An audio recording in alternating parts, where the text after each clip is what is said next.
नमस्कार, welcome to the Yogini the night और हमारे इस योग कोर्स के दिन 18वें में आपका स्वागत है। आज हम करने वाले हैं एक आर्म लोडिंग आसन, आर्म बैलेंस का आसन, हाथ पर बैलेंस करने का आसन। अब आप सोच रहे होंगे बिगिनर्स के लिए जो कोर्स है या जो बेसिक कोर्स है उसके बीच आर्म लोडिंग। अरे सखी और सखाओ, मैंने सोचा कि अगर पूरा कोर्स बना ही रहे हैं, सारा कुछ इंक्लूड कर ही रहे हैं, तो आर्म बैलेंस को कैसे छोड़ दें। अप्रोच तो होलिस्टिक होना चाहिए ना।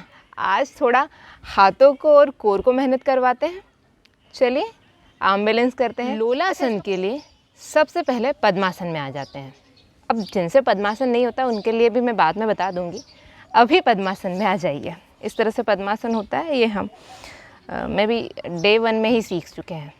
पद्मासन लगाइए, हाथों को साइड में रखना है, उंगलियों को खुला रख के इस तरह से रखा, घुटनों को थोड़ा ऊपर उठाएं और सांस लेकर ऊपर उठ जाएं। इस तरह से देखिए, मैं अपने दोनों हाथों पर बैलेंस कर रही हूँ।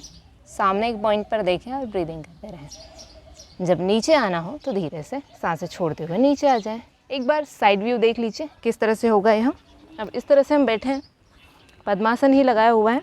हाथों को देखिए यहाँ पर रखिएगा, ठीक है, थोड़ा आगे, मतलब ये पैर जो हमारे यहाँ आता है यहाँ पर, घुटने से थोड़ा पीछे और हिप से थोड़ा आगे यहाँ पर रखेंगे तो आसानी होगी ऊपर उठने में।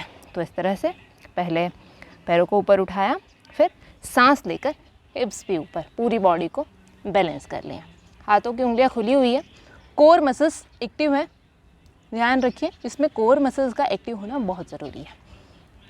रुके, जितनी देर रुक सकते हैं, फिर धीरे से नीचे आ जाए। तो यह तो थी पूर्ण स्थिति। अब इसमें हम मॉडिफिकेशन करते हैं या हम प्रॉप्स का यूज़ भी कर सकते हैं। तो पहले हम प्रॉप्स का यूज़ करके देखते हैं, ठीक है। तो उसके लिए मैं आपको फेस करती हूँ, ठीक है। इस तरह से 2 बॉक्स लीजिए। अब हमें तो यही मिला, हमने हमारे गार्डन से, हमारे बगीचे से 2 ईंटें चोरी की है, वापस लौटा भी देंगे, ठीक है। तो इसे इस तरह से साइड में रखिए।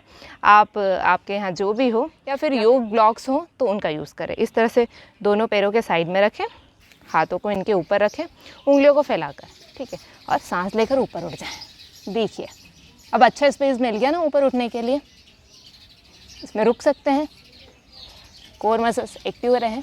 ध्यान रखें और ध्यान रखिएगा रिस्ट में बहुत ज़्यादा प्रेशर ना है, थोड़ा आएगा चलेगा। अगर आपको ज़्यादा पेन हो रहा है तो आप आसन से बाहर आ जाइएगा, ठीक है। इसका ध्यान रखना है। ये कंप्रेशन होता है। कंप्रेशन और टेंशन क्या होता है वो आने वाले वीडियोस में हम इसकी बात करेंगे। अभी के लिए समझिए कि रिस्ट पर बहुत ज़्यादा प्रेशर नहीं लेना है, थोड़ा तो आएगा क्योंकि अब बैलेंस कर रहे हैं ना। साइड व्यू देख लेते हैं। आप अच्छी ईंटें लीजिएगा, दोनों को इस तरह से प्लेस किया, पास में ही रखिएगा थोड़ा, ठीक है। यहाँ पर रखा, हाथों को रखा इसके ऊपर और सांस लेकर ऊपर उठ गए। ब्रीदिंग करें, कोर मसल्स एक्टिव। और जब नीचे आना हो तो धीरे धीरे सांसें छोड़ते हुए नीचे, ठीक है। ये तो प्रॉप्स से हो गया। अब देखिए, ईंटों में मिट्टी लगी थी तो हमारी मेट में भी मिट्टी लग गई। खैर, पद्मासन नहीं लग रहा है तो सो सिंपल सुखासन में करिए। अब सुखासन में आपको ब्लॉक्स की फिर से ज़रूरत होगी। अब हमने मेट साफ करिए, फिर से लेकर आते हैं। सुखासन में बैठ जाइए, सेम तरीके से हाथों को रखिए साइड में और सांस लेकर ऊपर उठ जाइए। और जब नीचे आना हो तो धीरे से सांस छोड़ते हुए नीचे। इसी को आप वज्रासन में भी कर सकते हैं। हालांकि बात वही है कि ये पद्मासन में करना सबसे सरल है। सुखासन और वज्रासन में थोड़ा सा टफ हो जाता है, मेरे लिए तो है, शायद आपके लिए ना हो। ट्राई करके ज़रूर देखिएगा। तो वज्रासन में सांस लेकर इसी तरह से ऊपर उठना है। तो इसे आप पद्मासन में करिए चाहे सुखासन में करिए, लेकिन इसे करने की कोशिश ज़रूर कीजिए। अगर पद्मासन लगा पाते हैं तो ये थोड़ा सरल लगेगा, लेकिन सुखासन में भी करना उतना कठिन नहीं है। अगर आप सुखासन में बैठकर ये आसन करते हैं तो ब्लॉक्स का यूज़ ज़रूर करें, वो आपको एक अच्छा स्पेस देगा ऊपर उठने के लिए। अपनी प्रैक्टिस में आर्म बैलेंस को भी शामिल करना शुरू करिए, लोलासन से शुरू करिए। हम मिलते हैं डे 19 में एक नए आसन के साथ। तब तक के लिए धन्यवाद। Be happy and healthy.